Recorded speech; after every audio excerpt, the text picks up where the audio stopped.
Regal Movie Masters. Unlimited. This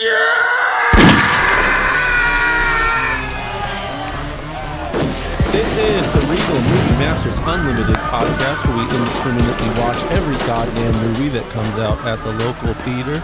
Your movie masters today are Justine. Hello. Brent. Hello. Dylan. What's up? And I'm Colin. We got three on the docket this time around. You know, I'll say this, sometimes we try to pair these up or come up with themes. You know, like if two horror movies come out or two Christmas movies come out, you can kind of watch them and say, oh, it's a this themed week. And sometimes you get the coming of age romance of an age. You get the surreal over the top romp that is Cocaine Bear, and you get the very terse period piece of Emily.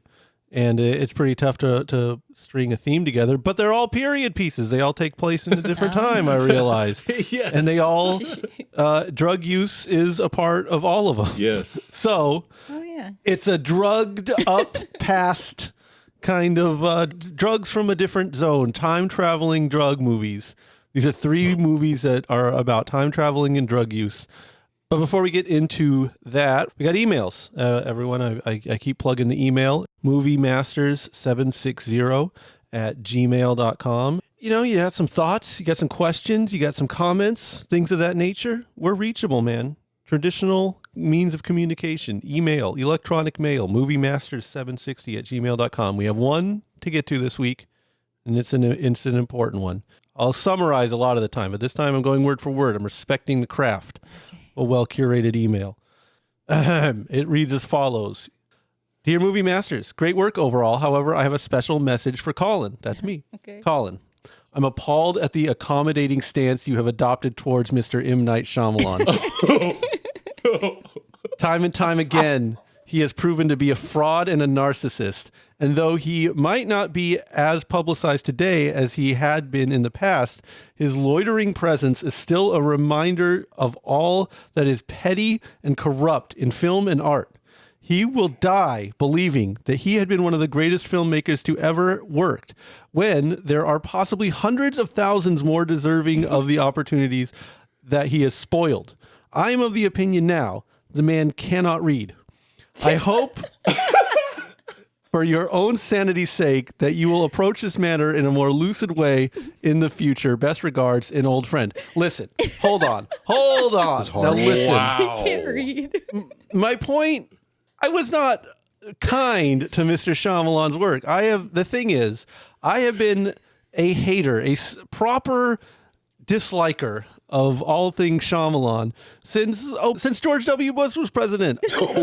I have been so in the trenches of M. Night Shyamalan hate that it's not to say that my stance has softened in time. Granted, I still watched more of his movies than in theaters almost anyone else. That's so sad. I watched Old like last year on my own volition, personal choice that I made.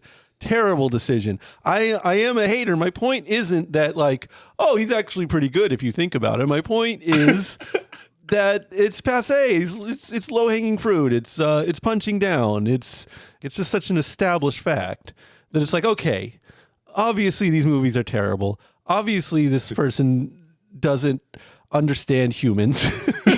I feel like I apparently can't read now. Yeah. I'm not going that far. That's amazing. I don't hate the theory, but I'm just not going that far. That's not my theory, okay? I'm just the messenger communicating the thoughts of the people via this podcast here. So my point is like, hey, you know, we've established that he doesn't know how humans work. We've established that he's never had a conversation. He doesn't know how humans talk or anything like that. Let's maybe look at it from an angle. Like maybe is it not bad? And I don't believe I recommended that film by any means.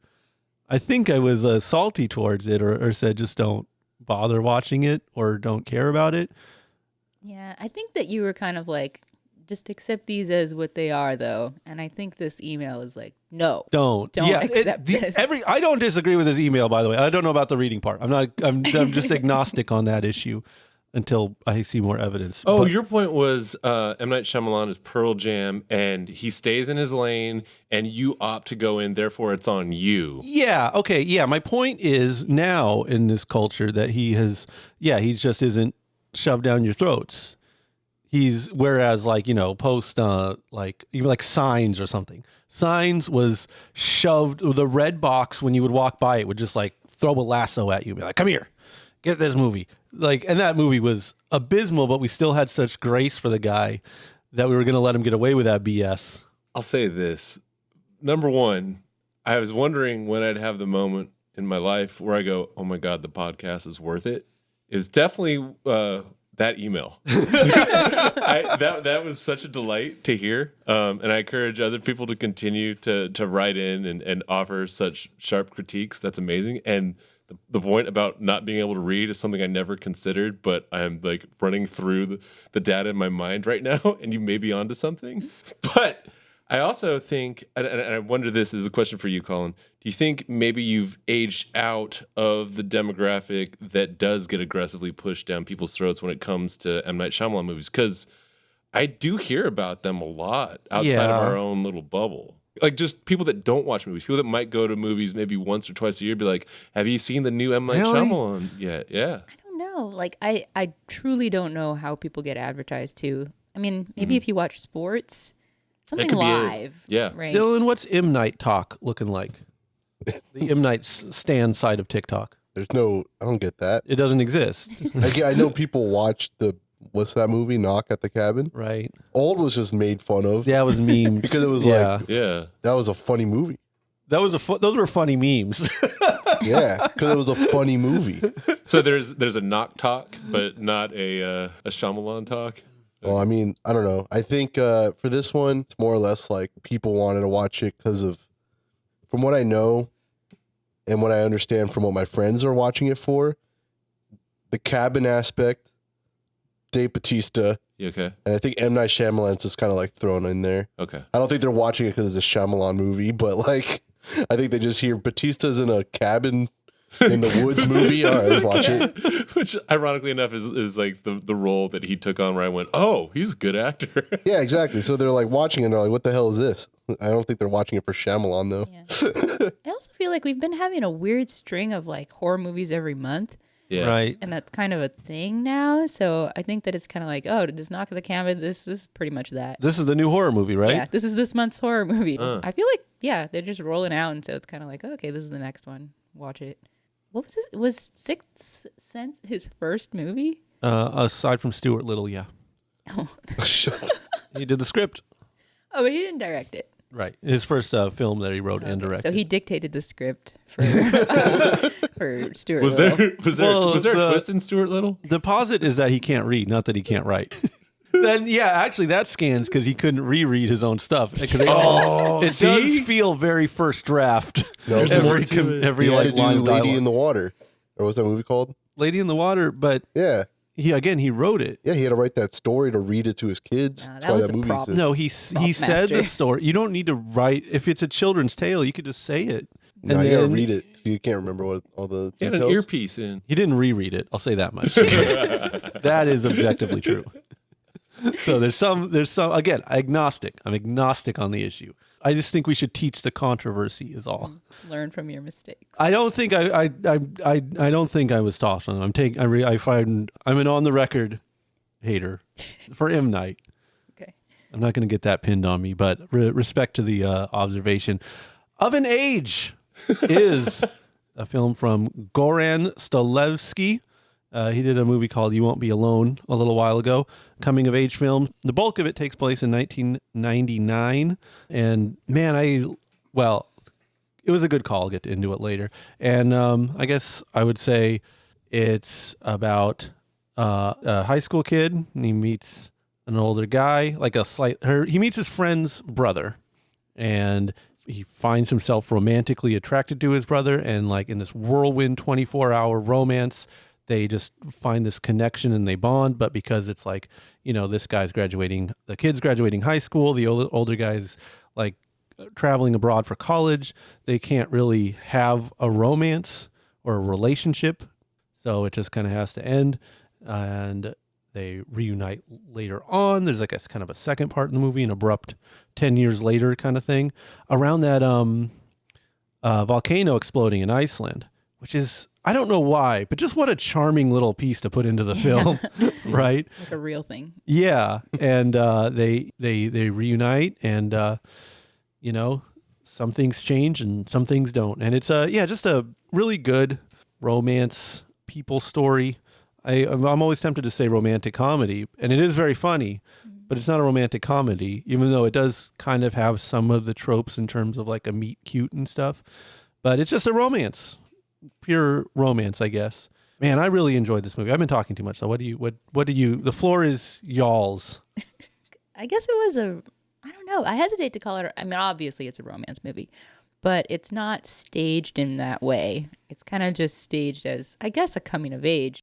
You have the setup of like he's graduating from school and he's trying to go to college, and his best friend is probably going to go to a different school, and he's not comfortable as he is. He doesn't have a lot of friends. He's unsure about his sexuality, and so he's just kind of learning all these things and like how to react to these things in this span of this movie, which is before the 10 years, it's like 3 days. And so you're just kind of watching him through his life. And that's the comedy that works the best, because it's just like people being funny. Right. They're not like jokes being written. It's just Not situational. Yeah. It's just Dialogue how people driven. talk.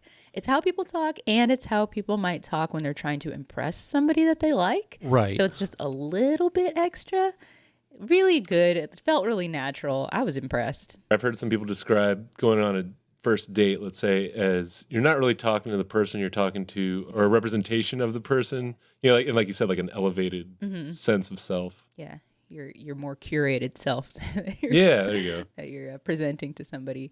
So you could see that nuance, and then him with like his friend, and him with his family and things. There's a lot of layers to it. We've talked about this with like regarding news radio, where the comedy kind of derives from the characters themselves, and like how, I don't know, effective that is when you just build these characters up and they are the humor rather than, we got to get these pies to the pie factory. Oh no, and there's bananas on the road. Like, when it's just you build the characters and they sort of just exist and have charisma. Man, it's such a challenge. Dylan, are you comfortable calling this a coming of age film? I guess. Are you comfortable with me throwing that question to you? I don't know why you would ask me. Are you sure you don't know why I would ask you that? Is it because I'm coming of age? Yeah, are you turning a different age right now? No, I know you to I know you to like those kind of movies, Oh, probably okay. more than anyone Oh, yeah, else. there we go. I was like, why me specifically? No, I could kind of see it. Like, I don't know. The vibe I was getting the whole time is like, and I hate to like bring up other people in terms of like directing styles, but it's very like Harmony Korine, but if he made like a normal movie. Like, Yeah, it's just like a weird coming of age, heartfelt romance drama. but I guess the Harmony Korine thing is that's cinema verite, right? Where you're just kind of like filming what's happening as it happens instead of like staging it to be like super cinematic. Yeah, It's as if like you're just filming the conversation, naturalistic maybe. yeah. You kind of see that with the cuts that happen in the car when they're driving. Like the character's talking, but he's not talking yet on screen, and then it cuts to him talking, syncing up to the words. Yeah. So it's very like natural Right. shots. But I don't know. I guess you could see it. I guess you could call it a coming of age film, and I did really enjoy it. Is there like a time span that's required for a coming of age? Can you have a coming of age movie that takes place in a day? I don't know. When does Stand By Me take? That's a good question. That's kind of what I'm thinking. I think you can have it take place Okay. in a day, because sometimes it can take an event to trigger growth, Right. Yeah. improvement. Yeah, that's weird. It's called coming of age, but they It's called Of an Age. well, I know, but I mean the genre of The same. coming. Oh. Gotcha. That's like the style of film, but they're usually pretty. If you think now that I'm thinking about it, like a Superbad, even it's like Yeah. just a day, and then a Yeah. bunch of stuff happens. Yeah. Would you call that one a coming of age? I guess I'd have to, Yeah. right? Yeah. I just watched it actually, See? or rewatched it, and Yeah. I would say so. Yeah. Yeah, I love this movie. The thing I was really obsessed with coming out with it, or the thought that really ruminated with me, is the idea of effectiveness.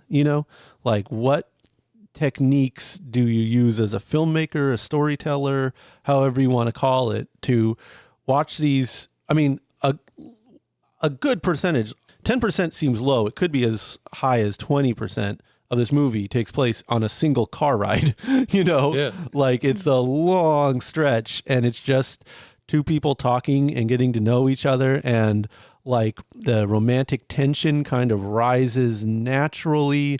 And yeah, just everything about it feels real and grounded. And like you, the viewer, want these two people to be able to work. You like seeing them on screen. And I don't know if it's just a checkbox of like, oh, you do this, that, and the other thing, and there you go. It's like, I don't know, man. It's truly like magic. It's alchemical, it's like, how do you... Chemistry. Yeah, right. But how? How do you do it? You How want do to talk about the elements of the chemistry is what you're getting at? I mean, just, why do I care about these characters who I've never met and like really like them a lot and like find them charming and want them to be happy? Do you think maybe some of it, and this is just a personal thing, do you think some of it for you had to do with how they talked about music and shared music with each other? And did that get to you? Because I thought that was cool in the sense of it was just person to person recommendations and curation. You know what I mean? Right. And it just been so long, probably since that era, since it was that pure for me in my life, that resonated with me a bit. Because I was like, oh yeah, you used to like sit in a car with somebody and you just talk about, what you were playing, versus like being like looking online and seeing, oh, this is the band people like. I think I should try to like them. Well, there's a technique I call the shell game, where it's like you're being told to look over here, but something else is happening over there, and it's kind of maybe happening in equal parts. Because all that stuff, I like the music obsessions and recommendations and all of that. That was just like pre-internet nostalgia, which this movie played with amazingly. And like on one hand, you're grounded in these characters, but like, man, to see that world of 1999 again, just the pre-internet, like, oh yeah, you had to like, there's so much. Okay, so when the movie opens, right, they get hit with like this shocker that they're going to go pick up the high school kid's friend, and she's like abandoned on a beach and she doesn't know where she is, and they have to get her to get to a place before like they are supposed to do a dance routine essentially. And like to see not even MapQuest, but like paper maps brought out, and like it's in Australia too. I don't know if that affects anything. Like these crazy, roads to try to figure out how to get there. It's like she's at a payphone. Right. Yeah, I was sucked so into the nostalgia for the era that like I didn't even attribute that to the characters so much as it was like just the times. Because like, yeah, you would just get whatever you could kind of get your hands on, and like it does both though, right? All that music stuff, it puts you in the era and it gives you insight into the characters. Yeah, it was tricky at first because I thought that we were going to get nostalgia crammed down our throat, because one of the opening scenes is our lead, played by Tom Green, the other Tom Green, holding like a cassette tape, and he's like just like cherishing it almost. It's like it was almost like he was like fetishizing it on film. And then like the way he like puts it in the tape deck and hits play, I was just like, oh God, they're just really going to cram cassettes down our throat. Right. But then like in the car, the roll of cassettes kind of expands, and it becomes like this whole basis for dialogue and connection and bonding, which is really nice to see in this particular case. I think maybe because of the actors and just their performance and their chemistry. Right. It was resonant. It was cool. I think maybe it's like an issue of earning a lot of these character points, because I think a lot of movies, the unsuccessful ones, because that's what I'm thinking of when I think of like a movie like this that's so effective. I'm like, well, what are the ineffective ones doing? And I think they just like take for granted that you're going to like the two people that they're putting together. Yeah, and they're just like, point. Yeah, you want to see them. They're either they're big actors or they're attractive or whatever. It's like, yeah, you want to see them put their faces together. And like, that's it. That's what we're resting on, and the story itself and the kind of genre it is. But this doesn't rely on any kind of like assumptions. It really earns every little moment. Even the setup to get him in the car, it's like, and the pace, man, the pacing is amazing. Cause like I was reminded of that Uncut Gems movie, where it's just like frantic, stressful. Like the first 10 minutes of the movie are like super stressful because they're like, how do we get the girl? How do we get to this point? Who's got a car? How do we do this? Like these high school kids trying to figure out how to like overcome this problem, And then it sinks into this long car ride, and it's like that shift. It's not boring or slow. That he's like almost showing you like, hey, listen, I can make a revved up movie here, but I got you all stressed out so that I can actually tell this really quiet story that's all about just these two big old heads going back and forth and talking to each other. I'm definitely glad it calmed down, because I remember during that first 10 to 15 minutes, I was like, oh no, what did I get myself into? But then, it leveled out and it opened up in a really nice way. And I was, to an earlier point of yours, a lot of times people just assume that if you take known actors and put them together, maybe for the first time, there's going to be a chemistry and you're just going to like them because you already like them. Is anybody here familiar with either of the actors, like the two male leads? Nobody. Yeah, no, this is all new people to me. Yeah. It makes me wonder if when you know certain actors from previous works, you might have some sort of preconceived notion of what they're going to be like on screen, and maybe it doesn't work for you. Whereas like when you don't know the actors, but then again, they just did a good job. Yeah, it's true. And I think one of the things that makes you feel like you want good things for them is that they show you stuff that you can relate to. There's a lot of like natural stressors in this movie. Mm-hmm. So you're like, oh yeah, that sucks if like, I don't know, you don't have money for a payphone, or, oh man, they have finals. Oh, your mom is nagging you. Oh, your uncle's a jerk. There's like all these little things that are real that people can relate to. Yeah. You're able to see like lots of different things that are stressing this guy out. He has big stuff, he has home stuff, he has school stuff. It's even stress when he's hanging out with the guy that he likes, because he doesn't know if he likes him like that. Mm-hmm. And he's trying to be cool. He doesn't know how to be cool. He doesn't even know how to flirt. Yeah, he doesn't know anything. He's just uncomfortable all the time. And so you're just like, oh man, this guy, I want something good to happen to him. Like he can't go to a party, Oh yeah, oh god. It's uncomfortable to go to a party. He misses this whole dance thing that is really important to him, but he tries so hard to make it work. And then he just has to give it up because his friend, who's not a very good friend to him, is his only friend. And he's likable and kind of, you want to root for him. But everybody in the movie is likable, even the annoying people, except for his uncles, I guess, because they're kind of just, They have 3 lines, so. Yeah, they're just kind of peripheral characters or whatever. But the girl who was kind of mean, excellently played. Yeah. Oh, yeah. So good. Yeah, at the end, when it comes around and he meets her 10 years later and stuff, you're like, don't let her get an inch on you. You know what I mean? Because like she was just so mean. I think that the moment where the lead became extremely likable is when he had to let it go that he wasn't going to make his recital. Because I think a lot of people that age, they would just become just consumed with it. They'd be bratty about it. They would blame people. But he actually lets it go. And he has a sense of humor about it. Even like he's wearing his dance costume, which is ridiculous. He's wearing it in like a food court, basically, and he's being cool. And you're like, oh, you're a cool guy. In spite of that first 10 minutes of stress, you put that in a box. And that's like something that's admirable. So it makes you like look at the character and go, oh man, I'd be friends with you. You're pretty cool. So yeah, I guess to your point, Justine, you have the characters in situations you can relate to, and they're acting, I guess, how you wish you would act. Mm-hmm. Oh, 100%. That's my point. Yeah, so they're being like the best. They are the best versions of your mind or whatever. Yeah. If you were this big of a loser. Right. At the same time, though, like super affable, likable guy, but can't let go of a one-night stand. That's an insane take. Have you ever? All right. Well, he's like, this is his first love. He's never going to forget that. I don't even remember my first love. Well, Granted, I'm a little old. I mean, this guy is very sensitive, and he's lonely, and he like I said, is unsure about his sexuality. He doesn't really know. He doesn't know if that's okay. But then he went out in the world.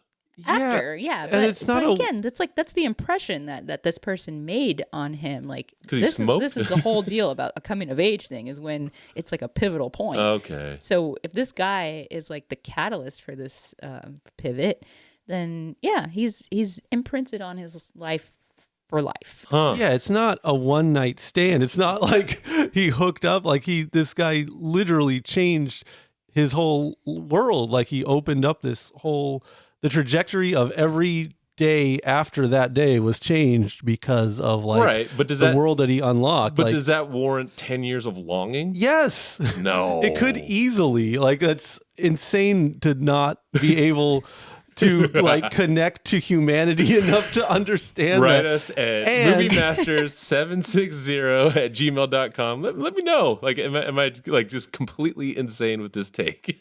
You are. And it's because, like, again, years? if it was a one night stand, like a random hookup, there would be one thing. But it's like when something has that big of an effect, and when, I don't know, just for the sake of like storytelling, Yeah, I get you that. know, they're Yeah. like, it's someone that's left a mark. And hold on, Let's go. it's not like he was stalking the guy or like, okay, part of the movie reason I love this movie so much and really respect the story they told is that you, the viewer, want these two people to just, you know, you want to take these two dolls and just mash them together.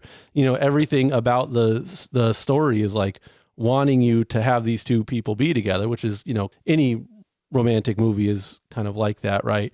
But whereas it pivots from every romantic movie is they're like, here's all the practical reasons why we can't be together. And then they don't be together. Like there's no part where the guy's like, I'm not pursuing my PhD program. I'm going to stay here. And there's no part where the little kid is like, I'm not going to go to my college. I'm going to stay here.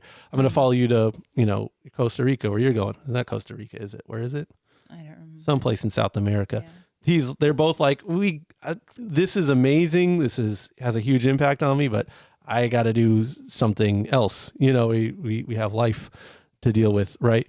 And then that kind of segues into a part of the movie I liked a lot, which is when it fast forwards 10 years, for the girls, like her wedding. Right. And basically either one or both of them are using this wedding as an excuse to maybe kind of see each other again. More so, I think the younger kid, who's now 10 years in the future, like fully like developed and immersed in the world, which is my main point, is that like he did move on. He's like, you know, a worldly man at this point and like lives in another country and like, you know, is fully around. He's just can't, you know, forget this one, you know, day that just changed his life. But back to my point, he's absolutely destroyed by it and he gets hammered and he acts out. Wait a second. He's getting drunk at a wedding that's not absolutely destroyed. In response to he doesn't noticing that the guy What's is acting out? He just danced on the dance floor as soon as acting out. He didn't Rude. throw himself off of a bridge. He's having human emotions. Brent, I'm concerned. Yeah, no, like nothing about that was like one night stand. As a one Because it probably, if anything, if you got anything, maybe that guy opened up being gay is fine yeah. for him, and thus his first relationship with any other human. So he's got member berries for the guy, is what you're saying. No, he has human feelings Yeah. that normal human beings can feel for each other. You could have, so you're telling me you could like be in love with somebody after only one day? I'll say that there's a lot of like different. He's not like romantically or sexually or something like attached to this guy. Okay. It's like on a different level. It's a different kind of love. Like he knows that he's never going to get to have him to marry him or something, but I don't think that's what either of them wants. If that happened, it would change the dynamic of the relationship. What they're both in love with is what they experienced with each other at that time. And so that is what they're holding fondly. And that's why when he sees the guy is married and stuff, it's too big of a shift. You know, like you can't have that person in your mind the same way that you had them 10 years ago. You know, you're seeing the reality of it. And that can be heartbreaking, like where you kind of have to see that person as like a human, you know, rather than this ideal or this I don't know what you'd call it, but this thing in your life that changed your direction, you know? So you're saying he perhaps wants to be locked into that flirtation and courtship phase? It's just like all the stuff that happened around it. It's like it's a romantic Sentimentality. experience. Yeah. A sentimentality. There we go. Okay. So, and yeah, he's sentimental toward it. It's an important thing to him. And so when there's just a little bit too much reality put on it, he gets bummed out. But again, he knows, I mean, he's, like he said, he's been with other guys. It's just never going to be the same. And I really like the part where he said, like, he would be with different people and he would just think, I wish they could feel what I felt then. Right. You know, he's still grateful for it in any relationship that he approaches, but he's always going to know it's not the same, you know. It's not that they're not going to measure up to it. It's just that you can never, you know, what's that, lightning in a bottle or whatever. Right. It was so perfectly played. Like, as a person myself who with human emotions, well, or I don't know, I can like fixate on my opinion or thoughts about a person. And so when there's something that's not right or that doesn't fit that, Right. it kind of bums me out. And so I can't even imagine, you know, having this kind of an interaction with this guy that he did. And yeah, it would kind of mess you up. But then he handles it so well. And all they want to do is like, can we just have like a little bit of that again? Like, you can't sleep together anymore. You know that. You know it's not going to go anywhere. But can we just meet together in that tenderness that we had at the time so we can just hold each other and then end the movie? And I feel the need to like defend this, not that anyone's attacking the movie per se. No, but just to defend so as no one, there's not a part when they reunite, sort of, right? The whole way that the posture of the younger guy, he's like standing up straight. That's kind of how they do the aging in the movie. Because of course there's like 10 years difference. And it's like they give the younger version of the kid like acne, and they make him like so like hunched over and like awkward and uncomfortable in his own body. And when they flash forward 10 years into the future, his posture has changed. His skin's cleared up. Like, He has a tattoo. he's a fully developed person. So like he absolutely has moved on past that point. He's just, has a sentimentality. And to the movie's credit, there's not like a teary-eyed scene where he's like, I've never forgotten you, or any like really outlandish stuff, even if you almost want that to happen, be just for the sake of kind of having a punctuation mark at the end of the sentence, you know? Romance movie 101. Yeah, like following the playbook of it. Like, there isn't that moment either in terms of like melodrama or in terms of a satisfying conclusion. And like, I think that so mirrors life sometimes, you know, and that really, again, in terms of like seeing the characters and having them act how you would want them to act, it's like, yeah, if someone's moved on and is married, yeah, you respect that to an extent, and you kind of like, you don't act too foolish. You kind of take your lumps and slink off, and they just show him taking his lumps, and you just assume he slinks off. And man, it's just a beautiful film. That's all I got to say. Yeah, they figured out. I was wondering as we were watching it and knowing the runtime, I was like, oh my God, we got 5 minutes to go, folks. How are we going to stick this landing? So when they actually, I was really happy with how they resolved it, or like rather settled the film. It was like, okay, that's a good place to land it right there. Little heartbreaking, but you respect them, goddammit. Yeah. They didn't give you what you wanted. They gave us what we needed. Yes, exactly. A good story. It's true. All right. So, of an age. Shit, I don't have anything clever for this.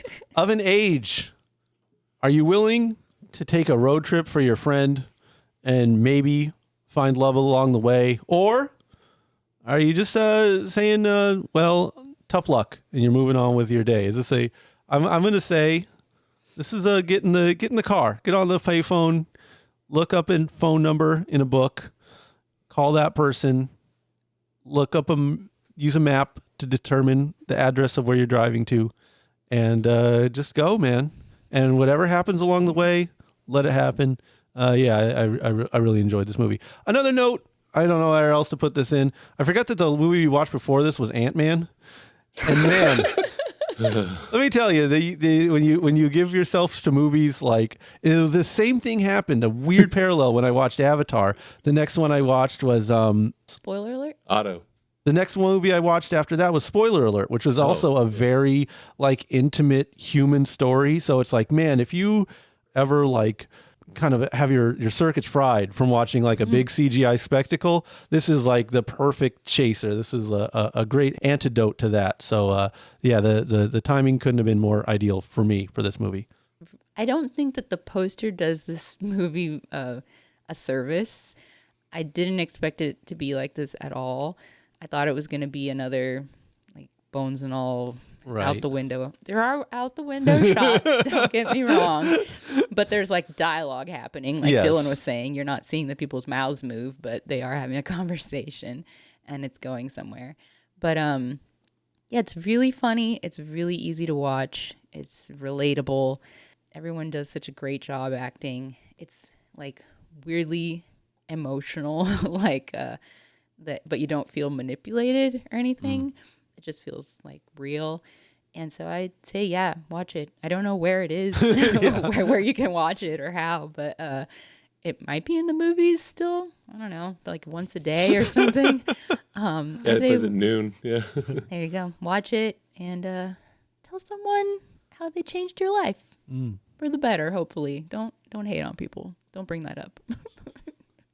Yeah, I'd hang out in a what was that? A station wagon? Yeah. Yeah, I'd hang out in a station wagon that has blinds on the side windows, but not the back window. That's an Australian thing. No, we had that. Yeah? We did? We would like drive across the country and stuff, like the sun in your face in the back. Oh, that's what is that's pretty for. brutal. I thought it was for fucking. No. So I was like, yeah, why wouldn't you have it in the back if it's for, doing the deed? Oh, I like how she said, "Can you turn on the aircon?" Oh, Jesus. Yeah. Oh, I missed that. Australians are psychotic. Are you going to go? Oh, don't do this. Sorry. Take this out. Yeah, I thought it was a great movie. Nice surprise because, like Justine just mentioned, the poster did not do it justice at all. I think a lot of times maybe people that make the decisions on the marketing of certain types of films go with certain color aesthetics and visual aesthetics that maybe they didn't imply that they perhaps didn't even see the movie. I feel like, yeah, maybe the art department of the poster was separate from anybody that had anything actually to do with the production and the making of the movie. But yeah, if you're hearing this, go see it. It'll probably be in theaters for a little while. And if not, definitely check it out when it comes to whatever streaming service. Yeah, I'll take my friend's call and call her brother up I'll run to the closest friend of someone I know, her brother or something, get the phone number to get her brother to pick me up and pick my friend up and build a strong relationship with my friend's brother, who I never met before, and just have strong feelings towards. But, and I don't know, kind of like you, I don't know where to put this. And I don't even know why I should share this. Out of the 3 movies we watched, and that we're going to have to talk about tonight, and I know I barely said anything about it. This was like my favorite movie out of the 3. Yeah. This was like one of my favorite movies of the year. I really enjoyed this. Yes, I get it. Yeah. So far in February, it is like my top 3 movies. Yeah. I'm gonna add to the, I don't know where to put this, but it needs to be said. There's a diverse amount of people that listen to our podcast, and some of you might do set design for movies. More cool walls, please. There was a point where I leaned into Colin and I said, "Look at the wall." It was like such a cool, like wooden, like herringbone pattern thing going on. We got to look at these walls in these movies, make them cool. It was called Skinamarink. I think you missed it. Oh, excuse me. What's that? Whoa! What's going on? Where are we? Ew. Ew. Guys. What? I think I hear the sound of a cocaine bear. Is that what that sound is? You're just blowing your nose into a mic. I was snorting. I was going the other way. Guys, it was very visual. We thought he was like blowing his nose into the mic. Into the mic. 4D chess. You guys are working on the visuals. I'm going audio. I know people listen. Wow. Cocaine Bear is a movie. It is directed by Elizabeth Banks. She did Pitch Perfect 2. Yes. She did the Charlie's Angels reboot that nobody saw. She's a legend. Dylan, what's your favorite Elizabeth Banks movies? Top of your head, go. All right. That she's acted in, not directed, but acted in. Zach and Miri Makes a Porno. Yep. That's it. Okay. Wet Hot American Summer. That's the only one I can think of on the top of my head. It is a movie that takes place in the 80s. It's not a real life account, but a guy did Inspired by throw drugs off of a plane, and a bear found the drugs.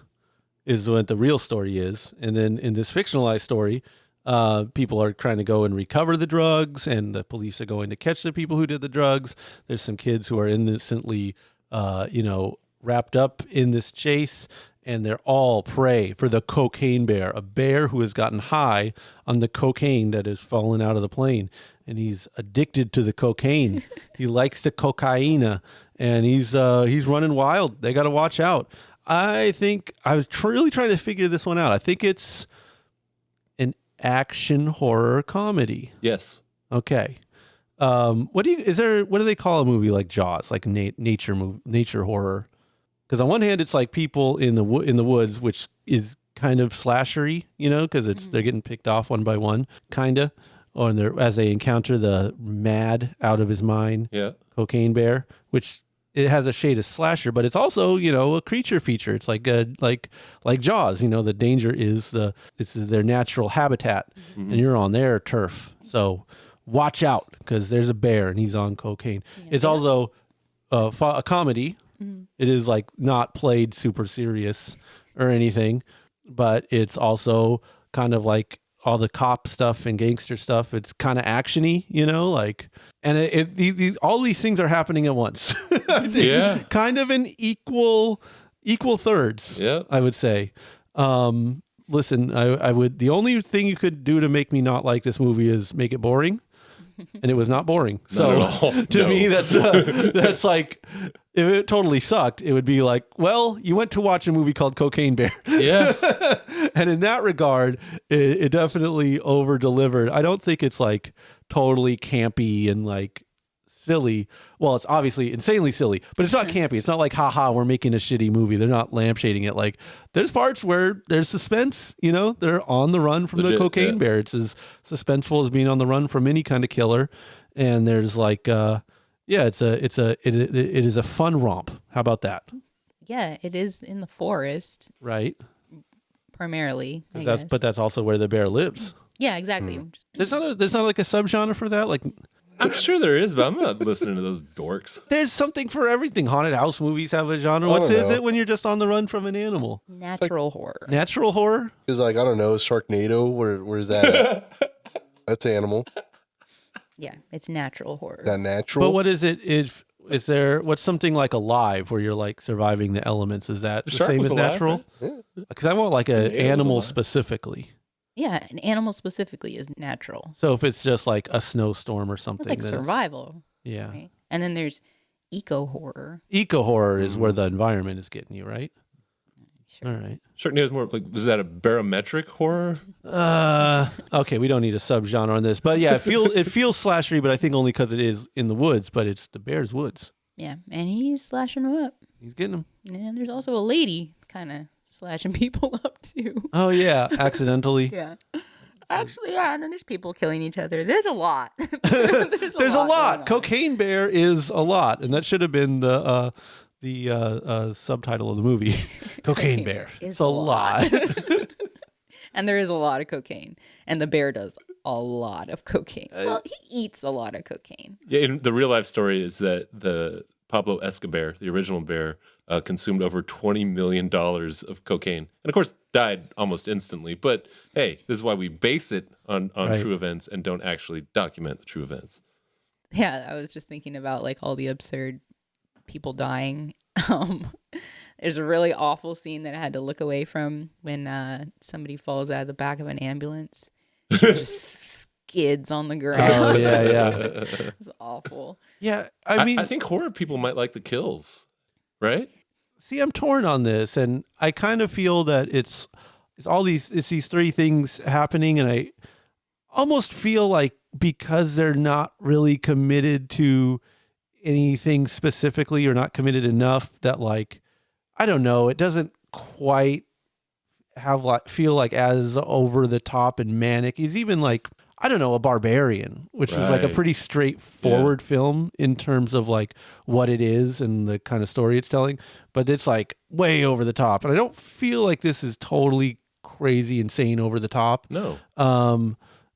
Either in any of those regards, either the horror, the comedy, or the action. It's like there were some parts, like the ambulance kills were great. I like those, but like when he's eating the guy in the tree, it's like, this could have gone a little heavier. There's just some kills I wish they kind of would have gone. I'm gonna, a great film historian that I listen to closely says often that he wishes the films were more violent. Oh yeah, I know that guy. I do kind of wish the kills were a little more over the top.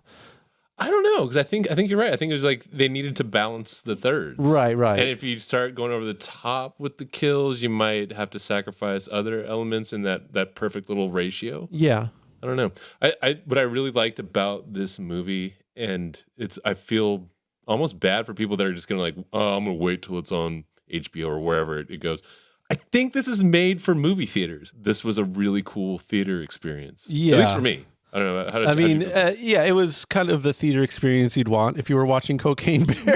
Right. Like no one was taking it too seriously. There was a lot of uproarious laughter and hooting and hollering and oh no he didn't and that kind of stuff. I found myself laughing at other people laughing. Right. Which is and just became kind of infectious, which is just what happens in those settings. It was cool.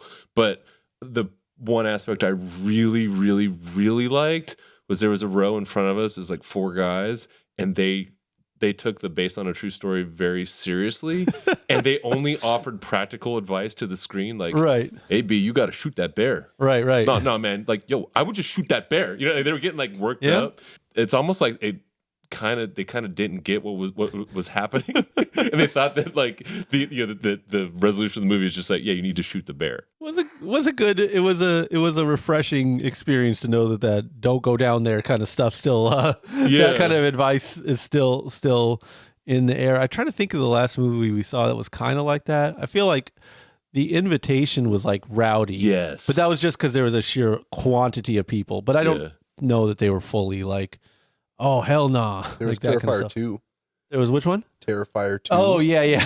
And even She Came from the Woods, there was some of that, but yeah, but on that scale, not like this. Yeah. Terrifier. I think maybe if I'm just theorizing here, maybe the like drug element of the film is like kind of encouraging people to go a little high on whatever they're into. Yeah, there was for sure. there was definitely like a legitimate cokehead contingent, and they wanted to like laugh at every single coke joke. I mean, if you were watching Pineapple Express in the theaters, you were probably getting high on the way to see it. So it serves to reason if you're going to see Cocaine Bear. You're on their turf. Yeah, you're on their turf. But no, yeah, it was definitely more encouraging to see this in a crowd of hooters and hollerers. I just like to see when movies like entertain people, and make them it felt good, excited. And this was R, I assume. Yeah, if only for the language and gore. It's weird. I don't remember the language. The only thing I remember that's gore is like a headshot wound. Well, I will say this: I need to rewatch it, but I'm pretty sure they reused the same leg prosthetic 3 times. The same exact one. It had. Well, the reason I was wondering is because it had a definite like SNL vibe, right? Like the kills and in the trees and stuff like that. Here's a bunch of blood. Oh my god! Right. It's a leg. Oh my god, the bear's eating the cocaine. It fell asleep. Like the comedian's comedy worked well though. I really like the guy that they pick up from the stabbing gang or whatever. Right. The weird relationship he has with Han Solo. That I thought was the best part of the movie. That and the detective. He's funny all the time. Yeah. A little bit of secret sauce that I think worked for this movie was the music. Mark Mothersbaugh from DEVO did it. Okay. So I think if you have like it's like kind of like Danny. I don't want to make a apples to apples comparison here, but Tim Burton, Danny Elfman, it lends this really cool quality to the film itself, and it elevates it. I think Mothersbaugh had a similar effect to Cocaine Bear and led or lent to a better overall experience than if they went with like, just generic score guy or, somebody that isn't quirky and doesn't have like an absurdist form of I humor. think Mother's Ball did Thor 3, and that one definitely hit. There you music go. on that one. I don't So remember the music in this at all. When you rewatch it and I don't you remember it. think, hey, Mark Mothersbaugh did this, and I even saw his name in the beginning, and then nothing got triggered. he did some cool stuff. Very like twinkly synth. Oh, okay. Yeah. That That's makes like sense. yeah. Before I walked in, I follow Mark's Mothersbaugh because I'm a big Devo fan, right. Yeah. and he was like, "I did the music for this," and I was like, "Oh, that's weird." And then like his name popped up. Like, oh yeah, that's it. That's my Mark's Mothersbaugh. Oh yeah, he was telling the truth. Oh yeah.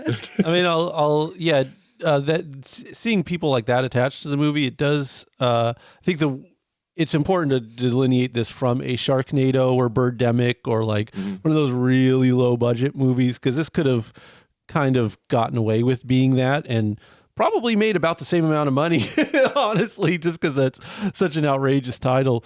But like they did sink money into it. I'm not going to pretend that this looked like amazing, because obviously it's a CGI bear running around. You're not totally immersed. But that's obviously like whatever. It's not why you're there, to be like truly chilled and terrified by a cocaine bear, so that's almost an afterthought, but it isn't bad. And I think in general for a movie like this to look just on par, or just like fine or just adequate is rare, because this is the kind of movie you make when you have zero budget, So cool to see a little bit of money and injected into something like this. Yeah. The bear was totally fine. I didn't think at any point like, oh man, this looks awful. It was just bear. And it remained a consistent size, unlike in Beast, where the lion was varying sizes. I guess I think of like RRR as like, they're all the animals in that are like, they're obviously CG, but it's all like, it's fine. They don't look bad, and it's fine, and it moves the story along and everything. And it's like, what, did you want a real one? Like, come on. So yeah, I was cool with it. And, it looks a little expensive. Looks like it has some money behind it. Partially, the bear was like a reasonable size. It's not like they put like some huge monster. Right. And you're they didn't have to overdo it. Yeah, no, it's just here's a bear. Out of his mind. Yeah. Oh, but it's a she. Point. Come on, man. Sorry. Ray Liotta's last film, 10 stars. Rest in peace, a legend. So, Cocaine Bear, are we doing a line, or are we saying no, thank you? I don't partake. Though I do not partake in real life. For the sake of the film, I'll say I'll do a line, if only because I respect a movie for being what it is. They came up with a whiz bang title, and it's sort of like you get what you get when you walk into Cocaine Bear, and you get a lot more actually, because there are some like kind of quieter, funny moments that they didn't need to be there.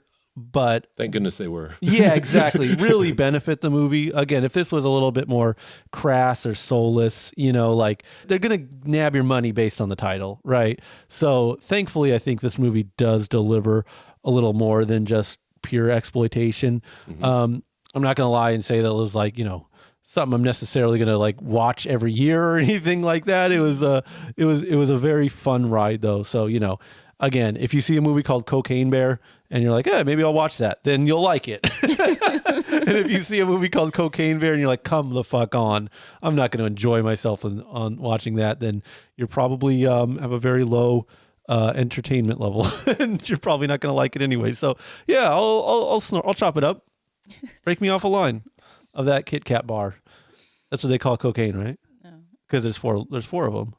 Or little pieces that you break off. Are there always 4 lines of cocaine? Yes. What are you trying to tell us here? I've never done cocaine. I don't know. Justine? I agree with your assessment of what you're getting yourself into. I would say, find all the Coke, get all the Coke, take it all the rainbow bags of Coke, take them. But, this is the kind of movie where if you're going with your friends to see a movie or you don't know what to do and you're like, let's go watch a movie, you see it with your friends, then it's fun. it's a little too even keel for me to be okay. something that's particularly memorable. You like to see something. You like to see it all generally ramped up a little. Yeah, Is that what you're I saying? think so. It was a little tame. I felt that a little. Yeah, it was just underwhelming, right? Yeah, exactly. Yeah. But like I said, if you're wanting to hang out with your friends or put something stupid on, go for it. That just made me really sad to think of someone streaming Cocaine Bear by themselves in their house. No, don't watch it alone. That's kind of weird. That doesn't sound fun. That If you sounds need a kind friend, of sad. phone a friend. But yeah, it's kind of a bummer otherwise. Yeah, I will say this. I did go in the camp of, I'm going to hate this. I don't want to see it. I'm dreading seeing it. This is stupid. It's going to be one of those movies where whatever, right? When are you not in that camp? I only ever hear you say that every time we What? watch a movie. I'd like to. Yeah, that's a good point. I want to know. At some point, you're gonna have to say, "I wanted to like this movie so much. I went into this." Play back the tapes. What movie? I mean, I've watched so many movies. Right. So it should be really easy to name one that you were like, "Oh, this is right up my alley." And Oh, that I thought I was going to like and I didn't? let's go. Let's give me thought you were like and didn't, or just that you considered yourself the target demographic, or you are like, okay, they made this one for me. They made this for me. Yeah, like That's getting into like Sigma male territory, if man. you're like okay, I went goo goo gaga over Crimes of the Future last year, right? Yeah. And that was like, I would say like, oh, this is for me. This is something. Well, I remember being with me excited in for mind. Bones and all. Yeah. Yeah, and like there's plenty of movies where I'm like, oh man, I can't wait to see this. You felt like you were in the target demo. They made the movie with. I don't feel I'm in any target demo No, because I'm because so I remember old. for Bones and all, you went, I didn't want to like it, but Timothy Chalamet made me like it. Nuh-uh. I said that I'm a Timothy Chalamet. No, I said I will murder anybody that is going to slander Timothy Chalamet. You're rewriting history, Dylan. I'll go back. I remember now. Oh wait, I know. Knives Out Oh, okay. and And I hated it. What's the other one? No, See How They Run. See How They Run. Okay, yes. Actually, Dylan, I'm pulling your card. That was That's I was that the is- only one that I did a solo mission for Glass Onion. I was like, I can't wait to see this movie because I like Knives Out so much. And I was like, oh, I hate Then I it. think we all liked it more than you. Yeah, you I did. didn't watch it. Because you got to watch it at home. Yeah, exactly. We didn't put zero exactly. effort into it. Yeah. And I didn't even watch. I still haven't seen the Knives Out. So, anyways, I was in, But I was in you're the hater camp. That's going in. 100% right. You are correct. You in See How They Run. You're just like fucking yes, it's on. It's for me. Any Yes, whodunit okay. is for me. There we go. Yeah. Dylan, That's you're my wrong. show. Card pulled. That It's is all right, that though. is He's the still my exception. friend. I still That love is the him. exception. But okay, so But yeah. you do see that phrase. You say that a lot. I'm not It did saying come you up a don't lot. All right, say here's that. another one. I went in blind. I went in blind because I didn't want to know anything about this. I was dreading it. And granted, like mind you, people at home understand. Some weeks we watch 5 movies 5 days in a row at the movie theater. So like it becomes a slog if you're not fully entertained. Sorry to Go ahead. interrupt. It's I'll fine. also say this would be the movie that would suck if it wasn't good. Oh Because my God, there's a yes. certain kind of pain that comes from a movie thinking it's funny and outrageous Yeah. when it's very, very bland. And that's just worse than the worst kind of movie. And this is not that. I was expecting like rejected Right. meme humor. So I was Yes. like bottom of the barrel, like, oh God, this is gonna be rough. The way they were marketing it, I was like, they're going a little hard with this. I Yeah. don't know what's going on. But when I watched it, it was like we said, it was fun. And you're absolutely right. It would not be as much fun at home. You know what I No. mean? I needed people laughing. I needed friends around. I needed the 4 guys that took it very seriously in Yes. front of us. I needed all of that. Like Cocaine Bear, I have only ever accidentally eaten Coke, so it has a place in my heart, and I feel like I have like a kinship with the CGI Cocaine Bear. You're doing cocaine edibles? Yeah, accidentally. Then I will say this in closing in my review of this movie is I am so glad to have seen a movie that has like repeatable humor that you use in your life, kind of like the Chappelle Show. You watch an episode like for the next week or more, you're just repeating lines from it. Quotables. Yeah, quotables. So I don't have any quotables from this movie, but I have been calling my big brown border collie mixed dog Cocaine Bear for the Right. last 5 days. There we go. And the way he looks at me is just hilarious, and I was tempted to put flour on his nose, but I didn't. I saved the gram from that, you know what I mean? And I also wasn't cruel to an animal, so there we go. Cocaine Bear. If you're going to see it in a movie theater with a lot of people. Go on like a Friday night or something. Don't go by yourself and like on a Tuesday. It's not going to have the same effect. Go with a bunch of people. Go on a Tuesday noon, the earliest show of the night. On cocaine. Sunday morning. See what happens. See who's there. See what happens. You know I didn't speak a lot about it. And, you know, I will say I had a good time. And, you know, I'm trying to think of a good straight edge answer, but I will pretend to do a line. And, yeah, I don't know. Hey, before we kick it to Colin for intro on the next thing, we like to hatch new genres here, or rather celebrations of film. We like to come up with terms on this podcast like senior cinema. Again, we watch a lot of movies every week. Sometimes we go multiple days in a row. In the case of Cocaine Bear to Emily, we walk straight in from Auditorium 4 into Auditorium 11 with no time to spare. Cocaine Bear is obviously involved a lot of cocaine. Emily involved opium. Speedball cinema, ladies and gentlemen. And with that, Colin will tell you more. I like that. Do a speedball, which is when you see one very over the top, like populist driven film, and then you go straight into like something very highbrow and paced and tepid. I think it was like on the Louis show. They call it like a bang bang when you go to one restaurant and then immediately go to another. Oh wow! That's the speedball. You go to like, you know, watch a superhero movie and then go right into the period piece. You know, the popcorn flick, then you go to the art house. Right in one right after the other. Okay. I'll give you like, you know, 15 minutes grace or something. But which we did not have. No. We missed like the opening credits. Oh my God. We walked right into the world of Emily Brontë, the author of Wuthering Heights. She's from a literary family. And this is just, I don't know how factually accurate it is, nor do I think it really matters, but it is a period piece that spans maybe not her entire life like a pure biopic would, but, you know, her adolescence into her taking up writing, having a whirlwind romance, and writing the book and dying. So it's most of her life. It's most of her life. The parts years, that people would want to watch on the screen at least. And this was a movie directed by Frances O'Connor. This is her directing debut. She's a legend though. She acted in The Conjuring 2 and AI. And yeah, AI. Didn't think I'd have that one out, did you? But in this, she's trying her hand at directing, and I think she does a good job. This is one that, again, this is like not a very fun experience. Like if you do that, like go from very uproarious. I think if you watch any two movies in a row, it's kind of you get a little shifty in your seats, you know. And when you're shifty in your seats in a movie where it's like atmospheric and like over 2 hours long, and it's just a lot of countryside porn, you know, it's not going to be a super awesome time. Like just physically your body is going to be weary in a way that it wouldn't be if you just watched the movie. So maybe I did the movie a disservice in that regard. But I will say, coming down off of the Speedball, like after the few days after, I really appreciated the movie more and more, because it is like boring, right? I don't think you can write a movie about Victorian England countryside and have it be like awesome and like cool. It's boring. It's really boring, but it's effective in the boringness, because like you really get a sense of what life was like at the time, and you get a sense of how goddamn out of their mind dull everything was, and how structured the society was, and how little room there was for expression.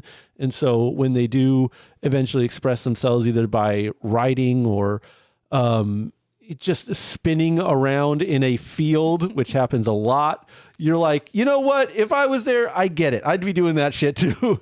And needless to say, when they get their hands on like opium, it's like, yeah, fuck it. Get, you know, like what the hell else are you going to do? Just sit around and, you know, practice French lessons. There's so much French in this movie. Yeah.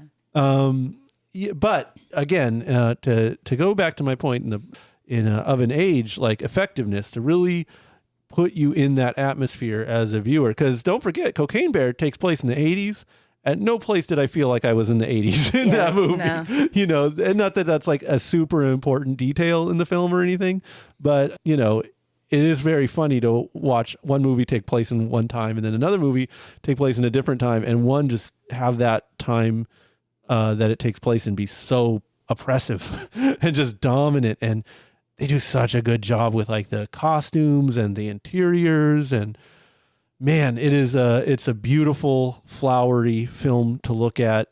And I don't know, it's just kind of something that left an impression, you know. I've not read Wuthering Heights. I don't stand the Brontes yet. The night is young. Gateway drug. Hey, I might get into it. I don't know. Has a nice ambiance, a nice depressing, gloomy. That's the other thing. The weather is so bad in this movie. It is just gray skies and rain and gray skies some more. And we're experiencing a spot of bad weather ourselves here in sunny San Diego. And like, I don't know, it's just nice to spend some time in that world, even if it is just to say, shit, our life ain't that bad. Make you a little grateful for being able to turn on a screen or something, right? Yeah, I guess so. I mean, I don't know. Maybe this happens all the time, and it's just that we're watching so many movies, it's easy to notice, but it feels a little like, what is it? Cheap. Cheap? Maybe. The setting is kind of easy, is what I'm saying. Mm-hmm. Like, I mean, I guess it started with like Banshees, and then you have like a Consecration, you know, or just like these movies where it's just a nice terrain that you're working with. I don't disagree. That kind of you can burn some film on that and some time, and it does a lot of the work for you in terms of like mood and whatnot. And for any period piece that doesn't have a really big cast or location, it seems a little bit cheap also because you have like only a few people you need to dress. Right. You just need one like rundown house. And I'm sure out in the countryside, there's lots of that. But yeah, overall, it just does create a whole ambiance of this living out in the moors, you know, right. all alone and being sad. And she's kind of a weirdo, and it's a small town, so she has a reputation and stuff. And, you know, they do a good enough job showing those things. It's very much what you'd expect it to be. It's not going to do anything different or impressive or that engaging. If you like to look at stuff like this, you know, it does its job. For me, I really get irritated with the quirky girl story, the not like the other girl cinema, you know, and it's really easy to lose me really fast once Zooey Deschanel comes on with a ukulele and, you know, starts bugging her eyes out at you, or it's just like, Jesus. But, and this is, I guess, to where I think the film's strength lies. Like, I think because I spend so much time on that stifling atmosphere, you know, that someone who is kind of an outsider is not annoying. Usually those characters annoy me. This one didn't annoy me. I don't know. I guess I sympathized with where she was, you know. And there's like a romance. Like, I think the movie picked up steam for me then because she starts fooling around with a sexy priest guy, and it is a forbidden love that they must keep secret to themselves. But it's steamy because it's so steamy. First they hate each other. Yes. And they can't keep their hands off of each other. And then it's a sin. Yeah, Yes. and it's sinful. Add sin on top of it. Oh man. Who could believe such a thing? Anyways, like, you know, there is plot, so it's not totally like just look at this pretty dress, look at that pretty dress. I do like looking at pretty dresses. I'm not going to say I'm above that. Yeah. But you're right. If you like that sort of thing, this is that sort of thing. Mm-hmm. And I would say there is enough of other things to where, like, I don't know, you could take something away from it. I took something away from it. What did you take away from it? Good question. That Victorian England was really boring. And, you know. I think I kind of knew that, though. Yeah, but I guess there's a difference between, like, thinking it and, like, again, and it speaks to the quality of, like, the immersion of the film. It just felt very real to me. Like, I was visiting a place. Like the way people talk about Avatar, they're like, I got to visit the Na'vi. I was like, I felt like I was on the Shire there. Oh, funny you should mention Shire is because it's a period piece and the male characters all have like these kind of haircuts. I don't know what it is, but I just kept thinking I was going to see a bunch of hobbits and stuff because there's all these like hillsides and stuff. And I don't know, for me that would have made it more... They were like a pointy ear away. Yeah. A couple pieces of chainmail. It would have been a foregone thing. Yeah. Dylan, I'm going to put you on the spot. What's up? Read your 3 favorite Letterboxd reviews. Sorry, this is going to be worth it. I don't have them.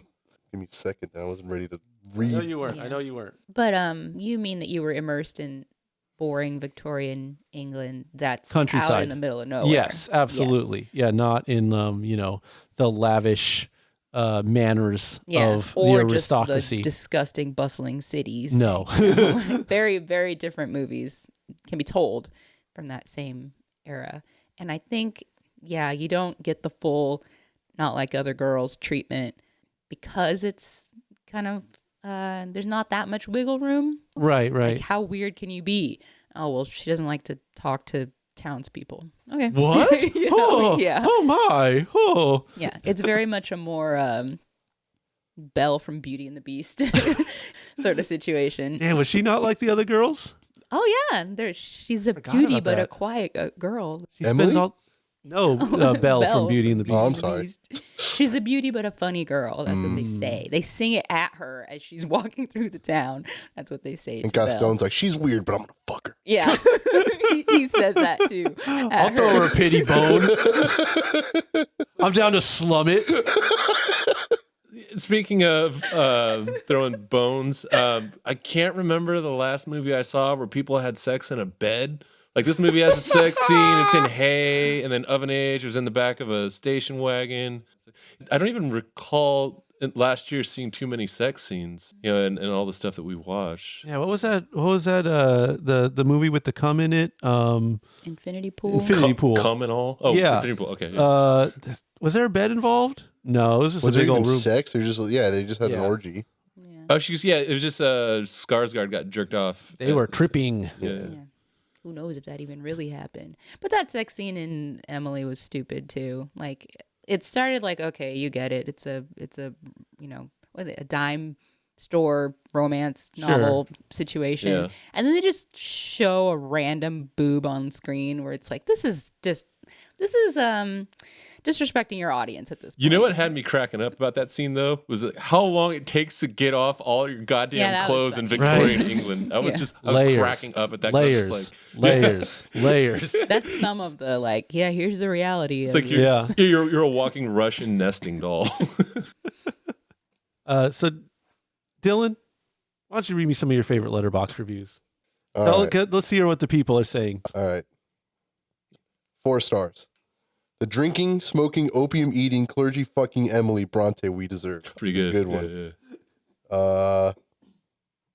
It's gothic, it's spicy, it's sad, it's not historically accurate. I loved it. 5 stars. Not a phone in sight, just sherry, opium, and undiagnosed mental illness. Wow. And this is where I agree with this person. 4 stars. That mask scene, random as heck, but super fucking good. Yeah. Okay. I fuck with that. heavily. Which one? Yeah. What scene? When The she puts mask. the mask on and And then, like, It was like wind. shot different, even, right? Or it felt completely different than the rest of the movie. Well, of course, because all of a sudden it was like supernatural for like 5 Right. seconds. But you're not the sure if windows it are was flying or open and wasn't. shit. Yeah, that's the only reason why I felt different, because it never happens again. Right. Yeah. At all. Not even close. I loved it. And you know what's fucked up? I had no idea what I was walking into, and Colin's all like, "It's a supernatural horror film." I'm like, Were you fucking with him? Oh yeah, I was like, Emily Brontë, give me what is mine. I had like zero idea. I'm like, okay, whatever. a book, Emily, and now I want your soul. Come to the tower. This is like the first 10 minutes that happened. So the entire time of the film, You're I'm expecting like, more of that, yeah, right? that never happens again. I'm all like bracing myself, because sometimes I get all quiet. I'm all like, fuck, something's gonna happen. It never just more happens. quietness happens. I just brace myself for nothing all the time, because in my head, like, oh, I'm expecting like a fucking witch or like a mom, like that scene in 2-hour photo where like Robin Williams like eyes are bleeding. I expected that. Like I was like, where the fuck, Emily? It never happens other than in the first 10 minutes. betrayed there's the that oath, jump Emily. scare. There's a zombie Yeah? ghost jump scare. When? When he dies and she's like dreaming and then that's she wakes right. up because he's like Emily. a spook in the corner. So, I mean, yeah, you would think that like, you know, for people that have been watching an insane amount of movies together and kind of going through this sometimes traumatic experience together, we would take care of each other and be level with each other about what a movie's about. No, we're still messing with each Wait, other. you think I knew what it was about? I was just making it up. I know he made it up, but I was like, because the poster is so weird. I remember looking at it in the theater. It's her standing in front of a puddle with the mask in the puddle. So in my head, this movie's about a haunted mask after she puts it on. Yeah, it looks like so one I'm of like, those what like. the fuck is this? God, I need to step up my lying game in this group. Come on. Yeah, it looks like one of those like one man black metal like double LPs. That, like, I never looked at the poster. I don't think. Yeah. Maybe once, and I It's didn't very clock forgettable. Yeah, Yeah. but my only take was there was a mask in like a puddle that she was looking at. And so when that scene happened, I went, oh, this really is a horror movie. And I was like, damn it. Okay, so like, dude, talk to me about the rest of the movie after the mask scene for you. Were you bummed, or were you just like, when's something gonna come around the corner? Well, they weirdly hinted that she was like a demon for some Of reason. course, So right. I'm all like, maybe she'll like become a demon during sex. So I'm like Transform. waiting. Huh? oh she'll yeah, she like transform. puts, Yeah. she puts a pitchfork through him like while they're having sex. Because Okay. the girl's like, or someone was like, he'll stop talking to you when he finds out what you really are. What you really? Oh my So I'm god! all like- it's all there. Yeah, I'm like, fuck, this is like a weird horror movie. Like, it's like an artsy horror film. And it never happens again. And so, they kept calling her Emily the Strange, which harkens back to that YA Emily's- title. Yeah. So I was like, is this tied together to that? Like, what's going? Okay, I'm with you, man. I'm with you. Yeah, so I was like just thrown off the entire film. That kind of rules. I know. I mean, I really liked the film a lot, even though I was like passing out from just like just being tired. But I did like the film a lot. Just scared the entire time that something was gonna pop up. Because I feel like it was one of those like in my head, it's like they're gonna make me like drop my guard, like my guard's gonna be down, and then all of a sudden, bam, ghost, demon, That's so cool. Satan, something's gonna pop up. I There's don't know. enough in there that they could recut a trailer to make you think that, yeah, it was a supernatural movie. That I'm scene with you alone, on that. Yeah. I was convinced. I was Yeah. convinced because Damn, I'm ready for the Emily Brontë horror trailer at least for sure. again, everyone, that's the only time something weird supernatural happens. The scene where there's like the zombie thing, that was like a nightmare. That doesn't really count. Yeah, but also like a premonition because then she got the letter. Oh yeah, like later. Yeah. Yeah, spoiler alert, Emily Brontë dies. Spoiler alert: everyone dies. Everyone dies. This happens in the mid 1800s. Cholera is on the loose, baby. Yeah. Filthy time. Yeah, gross. Disgusting. Nasty ass. And I said this before, but like these movies are pretty. Oh, Victorian, everything is so fancy and stuff. Everywhere, if you think about it, smelled so bad. Yes. at Oh that my time. god! I think Just about during the sex scene. I was like, garbage they're in the streets, like literally at the bottom of women's like dresses. It was just filth because people like peed, poop in the street, horses in the street pooping and stuff, just open sewage, just general disgusting filth all on the bottom of your dress. If it all was the time. just raining a lot and you don't have a lot of changes of clothes, you're wearing mildewy, soggy clothing. And you saw, like, where does it dry? they're pretty much wearing the same thing like over and over because that's just how you did things. But yeah, just terrible smelling. Yeah. Even though like the Disgusting. dishwashing scenes, it's just Nasty. dirty ass water. Yeah, it doesn't. There's no plumbing. It doesn't It's like, go what are you down doing? anywhere. Yeah. Jesus. Overall, what are we publishing this young author's work, or are we going to tell her that she just needs to study her French? I'm going to encourage Emily to pursue her career in writing. I think it's much like Cocaine Bear. It is exactly what it promises: a period piece about a Victorian countryside. I kind of appreciated the exercise in patience and just the pacing of the film and just how slow it is. I like those Hammer horror movies kind of in similar ways where it's like I'm not really pedantically following all the points of them. It's just like the cool old castle, that's That's a Dracula right there for sure. And likewise, this is the atmosphere. I guess that's what I'm drawn to, and that's what kind of stayed with me after watching the movie. It was a nice atmosphere. Again, I'm not going to sugarcoat it, folks. This is a very boring movie. It doesn't give you much to work with, but if you're cool with that, it does give you at least it gives you a vibe. It is a Emily vibe. is a vibe. Final answer. Justine? Yeah. I mean, I have seen a lot of movies like this. I don't dislike them. I don't love them either. They're nice to look at. Yeah, if you want to get that vibe. Like I used to watch Little Women, the 95 version, like anytime, like it was Christmas time and I was wrapping presents. But yeah, it's like a Christmas wrapping time movie to have on in the background. And I don't know. I don't know the historical accuracy of it or anything. I just feel always weirded out when something is made about a person who was like a very guarded person. They keep to themselves and stuff, guarded of themselves. And like I mentioned before, like if I died, I would want like all my computers to explode and stuff. Right, and like how right. she was like, burn my stuff when I die. Like just throw that stuff away. Don't let anyone read it. Then I feel really bad when something like this is made. Right. Where it's just like, I don't know. She wouldn't have wanted it made, And they do a pretty good job at that scene where everyone's like making a fuss over her about the book and she's like, I'm out. Like, doesn't want that kind of attention. So I'm gonna die from the rain. yeah. Runs out to the rain and dies. Yeah, would rather die and then does. The septic rain. Yeah. So, I have weird feelings about stuff like this, but as a movie, as a movie about some author who wrote a book, it's whatever. Watch it or don't. Doesn't matter. That's fair. Yeah. So yeah, the movie is definitely a vibe, but it's also aesthetic. So it's like vibe aesthetic. Usually when I see that type of vibe and aesthetic, I want to see Death Troopers and Ursos and the, I basically want to see Rogue One. You know what I mean? Right. So like, I will say that it would have been harder for me to get through. It's again, you're coming off of Cocaine Bear, Yes, right into this movie. You're literally coming down. When I was walking like up the little ramp that you go to get into the auditorium, I just was uncontrollably laughing because I could hear the dialogue, and it was so different than Cocaine Bear. Right. And then when I started seeing like the color palette and everything going on, I kept laughing for like 5 minutes before I could settle in and slow down and really get into the pace of this movie. I feel that if they cast an ugly Emily, it would have been way harder for me. But because this was a very attractive Emily, I was like, oh, I'll just watch this and just get through it. All the more offensive. Right? Yeah. Exactly. Yeah. I feel like that's mean. They should have just cast a normal person. Normal? Yeah. Well, she was You're exceptionally saying the girl beautiful, that's going to be in Barbie in 2023 is not? That's not her, but she does look like her. No, she's going to be. She's is. in it. Yeah. Oh, she's in it. Yeah, she's not Okay. Barbie. Yeah. But she does look like Barbie. She hangs with Barbie in the new yeah. All worse. All bad. Go ahead. Yeah.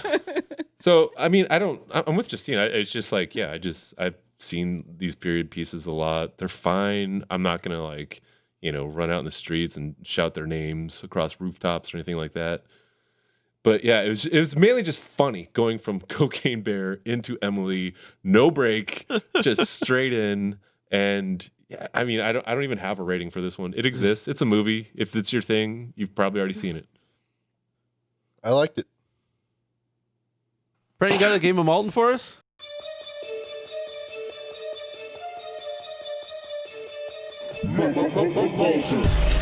All right. As alluded to earlier, when you see a bunch of movies in a row and you kind of forget which ones you saw in what order. And so for some reason, I thought we were coming in and recording an episode about Cocaine Bear and Ant-Man.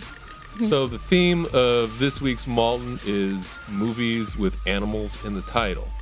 So that is your big hint. In the title? In the title. Not in the movie? There could be animals in the movie, but it's definitely in the title. Okay. All right. So I'll give you an example. The description is as follows.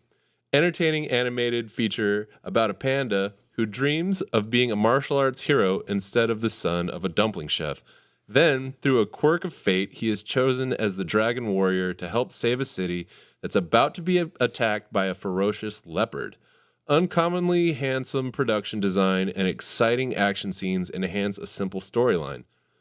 The lead actor's engaging performance as the schlump who wants to make good is matched by another actor's deadpan delivery as his kung fu master, Shifu, followed by a sequel and an animated series. You got more than one? I got 3. Ooh, Okay, nice. this is Pretty your sure. world. We're just living in it. I'm pretty sure I can name 3. Justine? Just the title. Oh. I don't know Nice. anything I like that. about I like that a this. lot. That brings me to a point. If it's let's just say instead of the animal in question, if it's an animal in question, to say, like you say, lead actor instead of that guy's name, sub the animal's name with an animal. I know. Yeah. And the other ones, I scratched that out. Okay. I didn't scratch. I didn't even scratch out the actors on this one because I think it was like Yeah. yeah. This So is an anyway. underhanded pitch. Yeah. Anyways, Dylan. I'm with you. Kung Fu Panda, Correct. Jack Black, Correct. Angelina Jolie. Correct. Is Lucy Liu in it? She is. Good job. Is go. Who plays is it Martin Short? No, you're thinking of probably Dustin Hoffman. Yeah, Dustin Hoffman. You've also got Same guy. David Cross is in it. Yeah. Michael Clark Duncan is in it. Those are probably like Ian McShane. Sir Ian McShane. Oh, and Colin's favorite, Seth Rogen, is in it. I like when they just give movies to like their friends. Like, hey, you want to make like a couple $100,000 like real quick, like real easy. But then it's like a very popular thing. Dude. Yeah. Then you're stuck. And then you just make more money. Yeah, exactly. It's all just like, you're a good guy, David Cross. Yeah. Yeah. Come be a voice actor in a really easy movie to do. Have you seen it? No. I'm surprised you haven't seen it. Yeah, I'm I'm shocked. not a DreamWorks guy. That's our homeboy over there. Okay. I guess I'm not really a Pixar guy either. I like hand drawn animation. I'm a caveman. Okay. Gotcha. Someone had to draw it. No, you're not wrong. I'm Oh not. my I'm God. I'm just a snob. All right, we're going to go to 1992. This movie is 99 minutes and got 3 stars from Maltin. The description is as follows. Precocious shock debut from writer, director, and co-star. It echoes the asphalt jungle and The Killing. Post-mortem dissection of a fatally bungled jewel robbery boasts at least one unwatchably graphic torture scene and the 1992 movie year's #1 mortality rate. Flashy, maybe too flashy, but fundamentally a story well told. Nearly every performance is better than expected, with one of the actors in his best role since the 40s. Who's got how many? I'm thinking Air Buddies, but Oh I yeah, think yeah, I'm yeah. wrong. You can do up to 11 actors for this one. Who's got me? I don't even know I don't what even this know what movie the is. plot was. Yeah. Can I just slam dunk this one? Yeah, you can. It's Reservoir Dogs. You're absolutely right. Oh God damn it! See, in my head, I was thinking of Animals, where that movie was. Yeah. All I right. was like, what fucking movie? Animals, yeah, Turd. that's why I specified. In some of the cases, yeah, they're only in the title. All right. Does anyone want to actor off with Reservoir Dogs? Hold on, give me a second. Okay. You have up to 11 that you can pick from. So it's like 10 on screen, and then there's 1 voice actor. I can't go that deep. Yeah. Fuck. I really was like, what animal movie is this? Like, It's kinda awesome. Jungle Hey. to Jungle. That's not. I don't know. That doesn't happen at all. Damn, you're just And that's not even an animal. Yeah. person. And then he said dissection. I was like, wait, they dissect the animals? What movie is that? Yeah. I got it. Damn, dude. I can only name 2 in the top of my head. Two? Yeah. so- Yeah. So, How do you got? at least 3. Steve Buscemi, Quentin Correct. Tarantino, Correct. and Michael Madsen, right? Correct. Yeah. You're and a big man. one. I got 2 more. a voice actor. Oh, okay. But do you? Well, is Vince Vaughn in this? No. Who's the? Michael Madsen. You're thinking of Well- Michael Madsen. Yeah. Yeah. Oh, I don't know. Michael Madsen plays the Tim Vince Roth Vaughn is in time. it. That's what matters. Ah. Yes. Dylan, what else do you have? I had Stephen Wright. Yeah, that's the voice actor. Mm. Yeah, he's the radio guy. But I didn't want to name Quentin Tarantino because in my mind he's not in it. I don't know why. Oh, yeah, he's not one of the. Yeah, I'm with you. Yeah, see? This is Buscemi's movie. Everyone it else is is a just Buscemi living in film. it. It's also a Keitel movie, which you guys missed. That's who I was Oh. thinking of. Chris He's one Penn of the guys as well. Oh, yeah, Tracksuit. the Guido guy. Yep. Fucking tracksuit guy. And then for anybody scoring at home, the person they were talking about, it's like his best role since the 40s. Lawrence Tierney was Oh. that actor. All right, we will move on. Congrats, Colin. Hey, listen. I was completely Really confused. don't congratulate me. Feel shame yourself. Well, no, it was more or less. I take some. I'm thinking of an animal. Yeah, I'm We were taking animals some were in it. satisfaction in that I got you on the actors thing, but that's All neither right, here nor so there. we'll go to Dylan's wheelhouse here, and we will actually have animals in this movie. Thank Okay, I will clarify that from this point on. No, you don't Let's have say to. title. You don't even have to clarify. It just was in Yeah. my head. This is like At least now I know. Yeah. Okay. Jeopardy All right. works. That's how Jeopardy works. Yes. That's how Jeopardy. Yeah. The year is 2006. Maltin gave this one 2.5 stars. It's 105 minutes, and you have up to 10 actors to choose from. Description is as follows. It isn't like the old days when you called the box office to see what was playing, and the response was pfft or zots. Here you know what you're getting, and for the lovers having taboo sex in the overly cramped jet lavatory, it's a lot more than chafe behinds. Why? Because an indicted thug tries to silence a witness by crashing an entire passenger plane through hissing means. You can bet FBI agent, actor, has conflicting ideas about this. The premise is fun, but a premise is just about all there is. I got 2 in the name. I got exactly one in the name. And I have only the name. Yeah. Dylan, hit us. Your world. Snakes on a Plane, Correct? Samuel L. Jackson, Yes. Kenan Thompson. Boom, nailed it. I don't know who the fuck else is in that Dude, film. I know. I was amazed that you had 2 because you've got Juliana Margulies, Nathan Phillips, Rachel Blanchard, Flex Alexander, Lynn Shay, David Kushner, and Bobby Carnival, and Todd Luiso. So yeah, to pull 2 out of that is pretty incredible. Yeah, Kenan Thompson, the only recognizable face. Right, exactly. My question to y'all: Has anyone else watched that movie? Not since it came out. And of course, I also knew Samuel L. Jackson was in it. Yeah. I was just joking. You watch it? You watch it? No, I've never seen it. I've never seen it. Either. I've never seen it. Yeah, it's too memey, right? It's what I thought Cocaine Bear. but we have might never be seen like. it, so maybe it's. I don't know. Yeah, Maltin gave it 2.5 stars. It's not nothing. Yeah, out of 3. It's good. This next movie, out of 3. It's like a Michelin star rating system. Yeah. This next movie is also 2.5 stars, according to Maltin. It came out in the year 2000, so just after Of an Age. Let's see. You've got 12 actors and actresses to choose from. Emphasis on actresses. The description is as follows. Fairly innocuous fantasy fluff about a young woman who leaves New Jersey to make it as a songwriter in New York City and winds up strutting alongside some hot-looking babes at a wild all-night bar. Elements of formula films, including producer Jerry Bruckheimer's Flashdance, are cobbled together in routine but likable fashion. A certain director has a cameo as a photographer. The unrated version runs 107 minutes. I only have the name of the one person. I got title, and that's it. Okay. Same.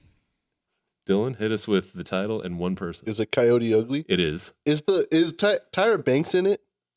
Yes, you got it. Congratulations. Yeah, your lead was Piper Perabo,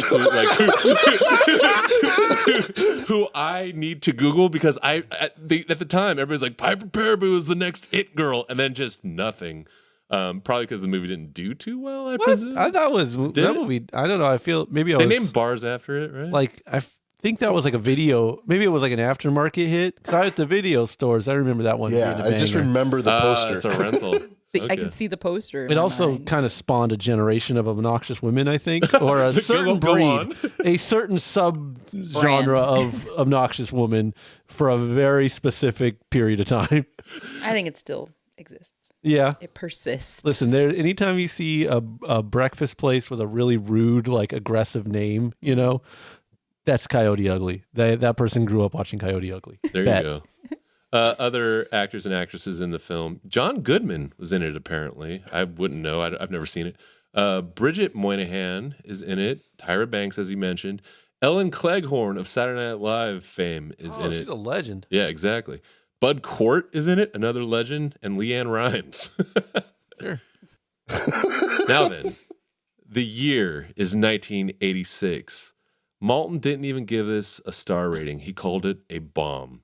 You have up to 10 actors to choose from, and here's your description.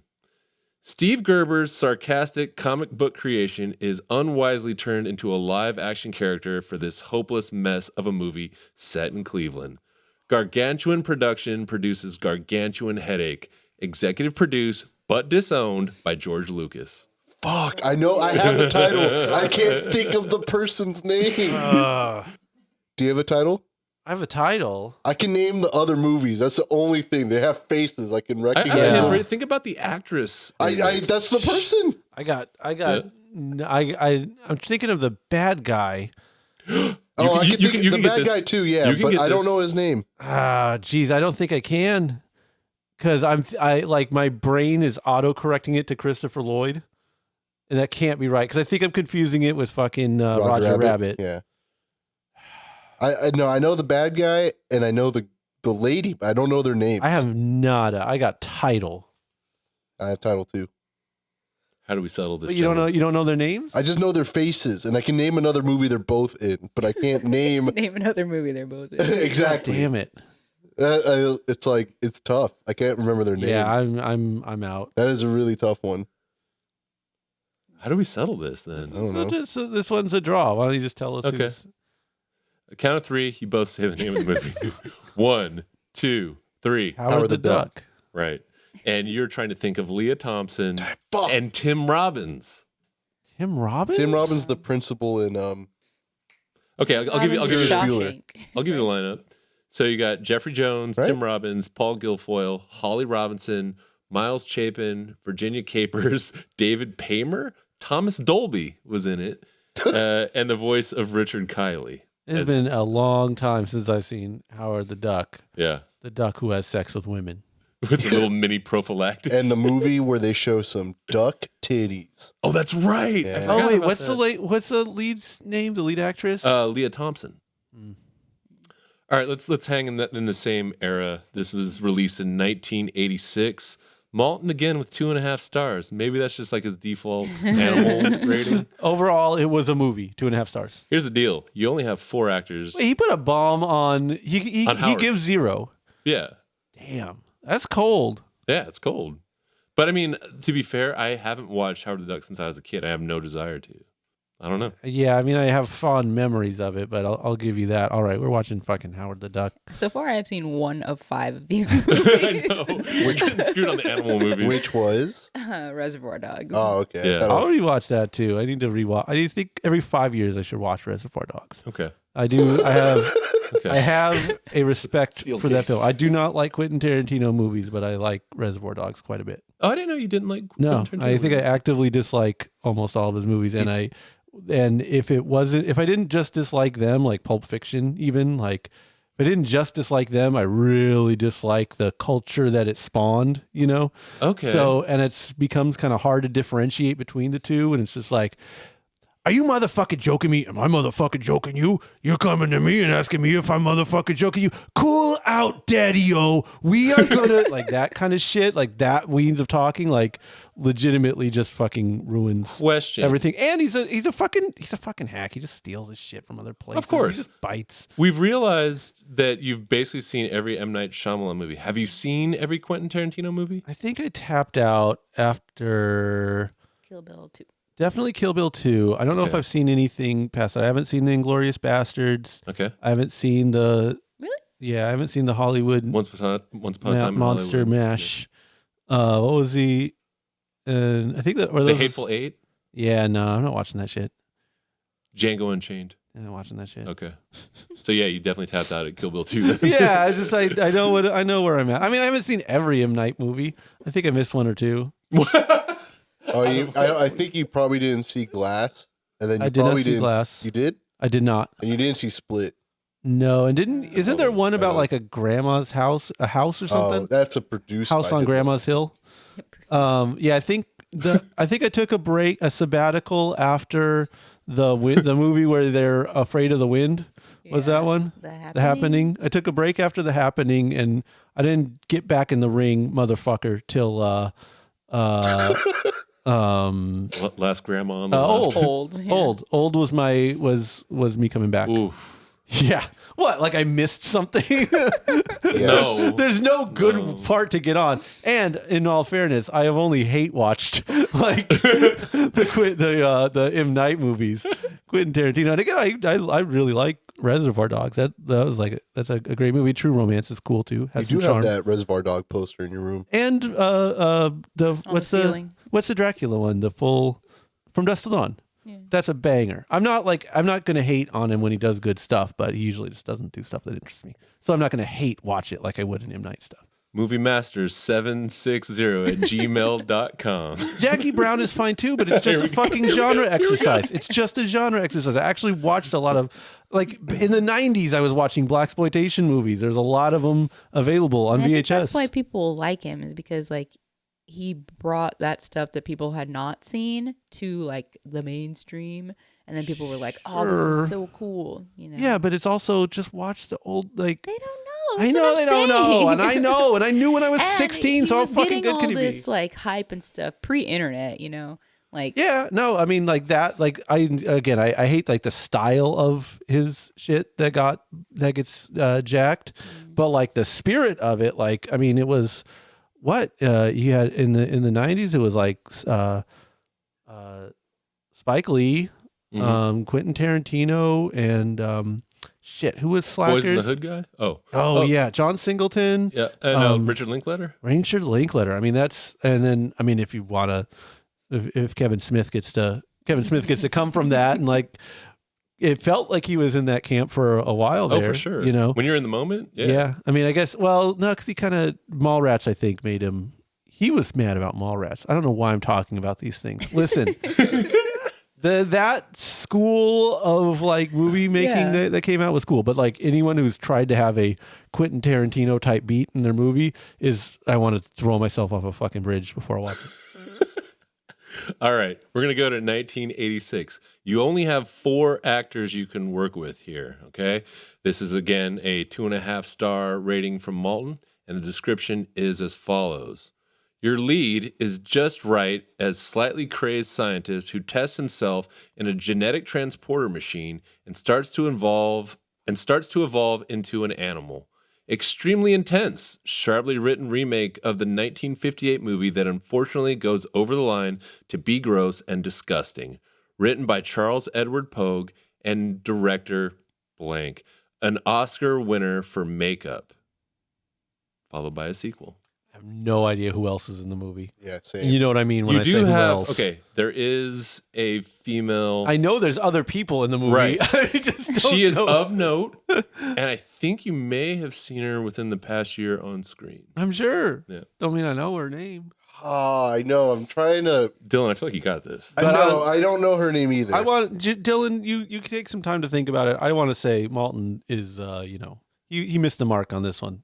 He's wrong. Is this the best? Is this your favorite Cronenberg movie, Justine? Yes.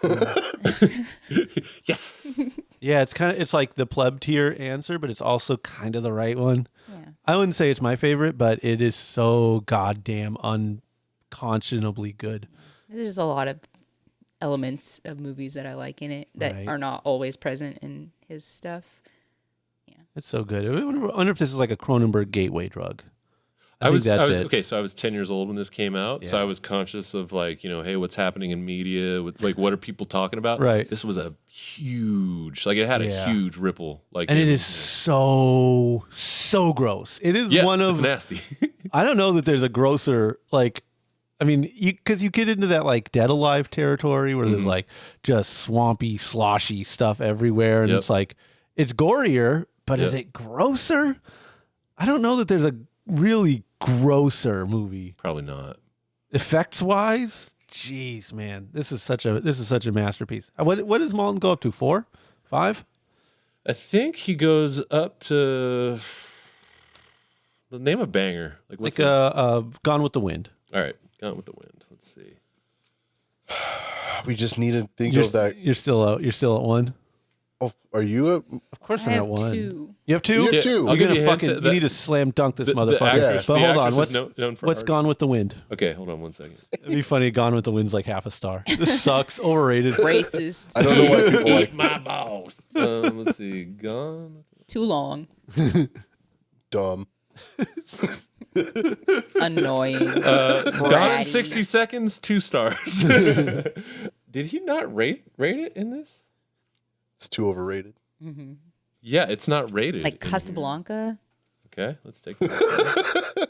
I turned around. Okay, Casablanca, 4 stars. Okay. So Citizen maybe Kane? it's a 4-star. Citizen Kane. Yeah. This is the dumbest possible way to go about this, but I love No. Does it not say on the book itself? I don't want to look that up. Look. it. Yeah. The What do you 4-star rater. read the manual to the game? Yeah, I don't know where too? that is, but I know where. I don't read instructions. Citizen Kane, 4 stars. So I think It's got gotta be out of 4. Before. Unless he's reserving those 5 stars for the really good ones. He's like, nah. These are fine. I get Magnum why they're X. popular. I get it. But these are 4s out of 5. Slam dunk this motherfucker. Yeah. It's Jeff Goldblum and Gina Davis. See, I was thinking So Gina fucking Gershwin, and I was easy. like, that's not it. So what fucking the fuck easy. is I've that been lady's trying to name? figure out what's her boyfriend. What's his name? Tom Hanks. There's like the other guy. Kevin basically, Costner. in the movie.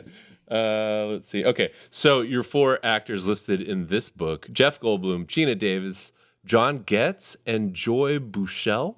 Okay, must be John Getz then. He's the guy that. Gina He's like, Davis. kill me, bro. Dylan, you a flyman? I like The Fly. Or do you prefer the fly or the thing? Oh, Oh, The Thing? Mm-hmm. It's not a Cronenberg film, though. I know it's not, but it's a crazy creature. It's a crazy creature, and it's a 50s remake. In terms of having a good time, The Fly, it's a funner watch. Yeah. The Thing drags a lot, but the effects are cool. Atmosphere, all Yeah, that. yeah. I mean, they're obviously both good movies. Yeah. you're probably Fly, right? Yeah, I'm sticking to this meme. 80s sci-fi, Jeff Goldblum, and it's gross. That should be the poster. It's like when it comes out. Screening designed by Justine. It takes place in the 80s. It's like 1987 or whatever. It's gross. All right, let's do one last movie. This one, 1995. Again, 2.5 stars. You have 7 actors to work with. The description is as follows. In the bleak world of the near future, a prisoner is sent back in time to the 1990s to discover the source of a plague that killed billions and forced society to move underground. Plays with present, past, and future tense in ways both clever and confusing. The kind of movie that leaves you with plenty to talk about afterward. Inspired by Chris Marker's 1962 short film. I know it sucks, but I got 1. It's pretty good. I think I have 3. Nice. Dylan? I can't even. That's fucked, bro. I'm thinking Air Bud again, Yeah, me too. and it's not, Yeah, not it. Let's toss it to on Justine. count of 3 title. So Sure. Dylan gets really Oh, angry. you guys are both 3? Oh, no. We just Oh, waited. I'm giving it No, to they're just trying to, Ready? trying to be spiteful. For all right. Bug's Life. For Bugs. A bug is an animal. So on the count The of 3. fly was. 1, 2, 3. 12 monkeys. monkeys. 12 Monkeys. 12 monkeys. What's that? Like the best See? movie ever made. You never seen 12? It's great. No. Wait, hold 95 on. Hold the monkeys. fuck on. Have you not seen 12 monkeys? What's that? I put it Bro. on. Are they jumping on a bed? Are you JKing right now? Are you JKing Are they right now? jumping on a bed? BFR, are you JKing? Is their mom have a Yoda head? Ooh. Is this in the DK cinematic No, universe? for real. For real. You don't know that movie? I mean, the name sounds familiar, but I You don't really think I've never ever seen watched 12 it. Monkeys? Okay, it's a Christmas movie. Dude, we're gonna watch Christian 12 movie? Christmas. Oh. You're gonna watch the shit out of 12 Monkeys like ASAP. That's like that's a huge movie. Dylan just fell asleep. So there's Bruce Willis. Yes. And Brad Pitt. Yes. And then Madeline Stowe. Boom, nailed it. Yeah, that's a good slam job. Those are dunk. the first 3 listed. Then you've got Christopher Plummer, Frank Gorshin of Batman fame, and David Morse and John Seda or Seta, however you pronounce that. Is it wrong that I I forgot Bruce Willis was in this movie. I know. Did you watch it? I Fuck only you, pal. associate Brad Pitt with this, and this was the 1-2 punch. Like this movie and Seven coming out like, I don't know why. Maybe my mind is obviously playing tricks on me, but it felt like 1 week was Seven, 1 week was 12 Monkeys. Like it was so close together, and I saw them both in the theaters. And like at the time, this was Brad Pitt coming off of Legends of the Fall. Oh So my God. if you're a middle school boy and some guy is being touted as like hunky guy that ladies like a lot, you're gonna just be kind of like, what? No, I don't want to watch that, Mom. But I watched Seven, I watched 12 Monkeys, and I was just like, all right, he's a real one. He's a real one, and I never stopped believing that. love that movie. Yeah, those two movies in succession though, that's crazy. Wild. That's a crazy 1-2 punch. I didn't realize they were 12 Monkeys. I knew about before I knew about Seven. Yeah, I mean, I could just be having this rattled up in my brain, but I remember it was like boom, bam, and I was sold. The planet Pluto. Maltin's fucked for leading with calling this a time travel movie. That's like, I know. I mean, yeah, objectively, but like, I just think it's wild that I picked 7 at random, and of those 7, 6 of them are just 2.5 stars. Yeah. You know what I mean? Just like, I guess, but if you're only on a 4-star rating system, Yeah. that's probably a pretty common rating, I imagine.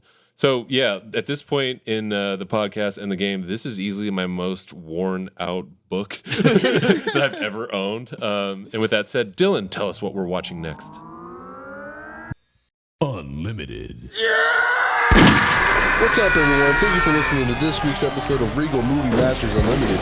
Join us next episode for Jesus Revolution. Now, I know we said that we were going to watch it this time last time, but believe me, this time we're going to watch it next time. And we're going to have something to say about it.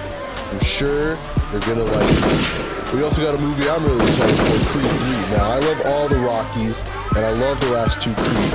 I can't speak for everyone about Rocky and Creed, but let me tell you, they're really good. I know Colin has never seen a Rocky movie in his life. That's fact. But I'm curious on how Michael B. Jordan will be doing both the acting and the directing. I'm sure he's going to kill it like he does everything else. And I'm excited, and I'm expecting the unexpected. Anyway, guys, we'll see you in the ring. Bye!